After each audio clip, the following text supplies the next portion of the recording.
তোমার কাহিনী আসসালামু আলাইকুম। ওয়ালাইকুম আসসালাম। আপু কেমন আছো? আলহামদুলিল্লাহ ভালো। যাই হোক, তোমার নামটা, তোমার দেশের বাড়ি কোথায়? আমার নাম হচ্ছে মিথিলা, আমার দেশের বাড়ি হচ্ছে ঠাকুরগাঁও। ঠাকুরগাঁ। তুমি তো আগে ভিডিও করেছিলে না? হ্যাঁ আচ্ছা, করছি। তুমি মাঝখানে তো গ্যাপ দিছো, মানে সারা পাওনি নাকি? তোমার আব্বু আরও অসুস্থ বেশি হয়েছে, তুমিও দেখি অনেক কাবু হয়েছো টেনশনে, কি ব্যাপারটা কি একটু বলো তো।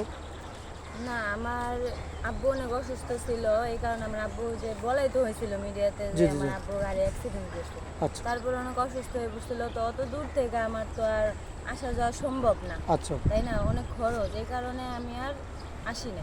এতদিন পরে আমি আসছি, তো আবার আপনাদের কল দিছি, আপনাদের মাধ্যমে এখানে এখন আসছি। আচ্ছা। যাই হোক, তোমার ফ্যামিলিটা এই কতদিন, এই কয়েকদিন কীভাবে চললো, মানে চললো কার উপরে? আমার কেমন? মা বাসা বাড়িতে কাজ করছে, কাজ ওর করে আর কি আমাদের। ওটার উপরে ডিপেন্ড করে চলছে নাকি? তোমার হাত কেটে গেছিলো, হাতকে ঠিক হয়েছে? না, এখনো এরকম ভাবে ঠিক হয়নি, ও, ফুল মোটামুটি ঠিক হয় না, মোটামুটি আর কি চলার মতো। হ্যাঁ। যাই হোক, তুমি কী ধরনের স্বামী চাচ্ছ বলো তো? আর তোমার বয়স কত?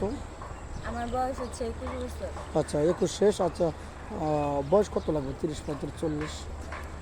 বয়স তো কোনো ম্যাটার না, সব মানে যেই বয়সই হোক মন ভালো হওয়া লাগবে, আর ভালো বিহেভ করা লাগবে। আমি মন মানসিকতা ভালো, একটা ভালো মনের মানুষ চাই, যাতে সব সময় আমি গরিব তারপরও যাতে আমাকে সে আপন করে কাছে টেনে না, আমি এরকম একটা মানুষ চাই।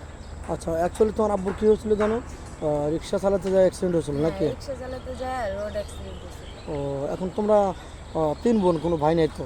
না, আমার কোনো ভাই নেই, ভাই থাকলে তার এরকম দুঃখ কষ্ট না, থাকতো। তোমার এই অসহায়ত্ব শুনে, তোমার অনেক সুন্দর চেহারা, এগুলো দেখে এলাকার কেউ বিয়ে করতে চায় না বিনা যৌতুকে? বিনা যৌতুকে চেহারা তোর বাদ দিব না ভাই, টাকা ছাড়া দুনিয়া চলে না, বুঝতে পারছেন? এখন জি। টাকা থাকলে এখন কানালুলা ন্যাংরারও সবাই বউ করে নিব বলে, মানে আমার টাকা নাই দেখে, আমার বাবার টাকা নাই দেখে যত সুন্দর চেহারাই হোক কেউ তো আর এতই করবো না। আচ্ছা, তুমি তো মুসলমান না? হ্যাঁ আমি বুঝতে। নামাজ কালাম তো পড়া হয়। হ্যাঁ। আচ্ছা, কোনো প্রবাসী ভাই, তার একটা স্ত্রী আছে অসুস্থ, দীর্ঘদিন যাবত অসুস্থ, তারা একটা বউ লাগবে, কিন্তু দুটো ওয়াইফকে চালাতে পারবে, সেই ক্ষেত্রে তোমার কোনো আপত্তি থাকবে?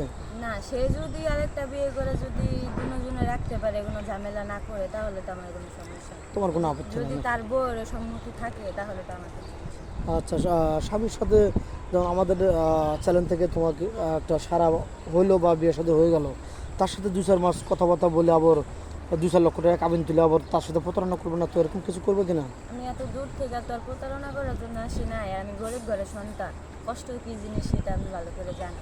আর আমার কারোর সাথে 2 নম্বরই করার আমার নেই, ইচ্ছা নেই।